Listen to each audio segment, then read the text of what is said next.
People only change in an altered state.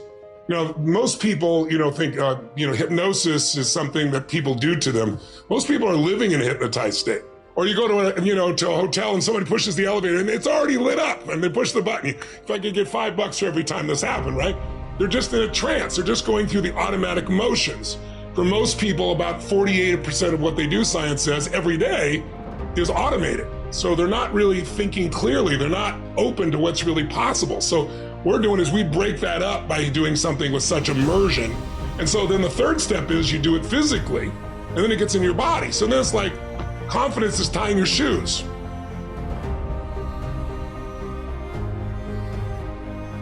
When your life conditions match your blueprint, when your life conditions are what you're expecting, not your ultimate dream, but when you meet your basic expectations, you're happy. If your life conditions are better than you expected, you're over the moon. If your life conditions don't match your blueprint, your expectations, you have pain. If your life conditions don't match your blueprint and you believe I'm unable to change it, it's something wrong with me, or it's a permanent problem, or it's pervasive, or it's personal, you get into learned helplessness, then you're gonna suffer. And so nothing is permanent, not even the body is permanent. Certainly no problem is permanent. Your soul might be the only thing that might be permanent, right? So it's really helping people to understand that when the life conditions change, your blueprint has to change with it. Either if you're not happy, you either have to change your life or change your blueprint, your expectations. Usually it requires a combination of those two. So often what you say people is slighting is their life conditions changed, and then what they were doing wasn't enough to make them feel the way they wanted to feel, and so then they adapted to an old style of coping. They went back to smoking or drinking or eating or yelling at people or whatever the pattern may be.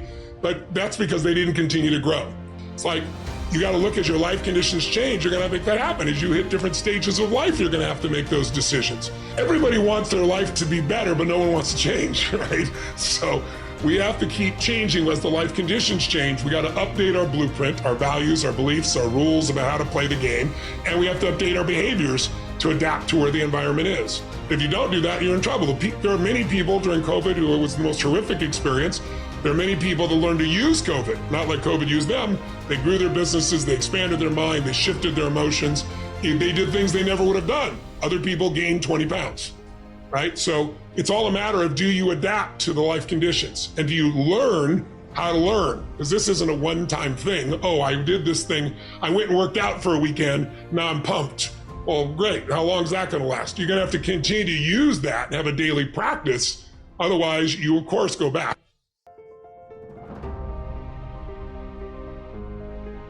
People have habits of what they focus on, and those habits become your biochemical habits as well. And so they reinforce each other. It's not a one-way street. So that's why, I really believe exercise is one of the most important elements, pushing someone beyond their normal comfort zones physiologically, while you simultaneously are working on their head, creating something. So you need strong physiology, you need a really clear focus, because you're only experiencing what you focus on. The human brain is a distortion, deletion, and generalization device. Your conscious mind can only handle so many things at once. You're not thinking about your clothing touching your skin, or the sound of your heartbeat till I mention it, or let's say the sound of in your ear of being able to hear that heartbeat.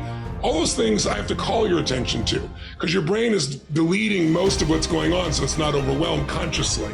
So we pay attention to a small amount of things. So if you're really happy, you're deleting all the things that could piss you off or make you worried. If you're really worried, you're deleting all the things you could be grateful or happy about. So, and we tend to generalize our lives because we're cognitive misers. We don't want to think things through. So if you have strong physiology, strong focus, then the third piece is meaning is what creates emotion. Like if somebody says something and you go, they're disrespecting me, or they're challenging me, or they're coaching me, or they're loving me.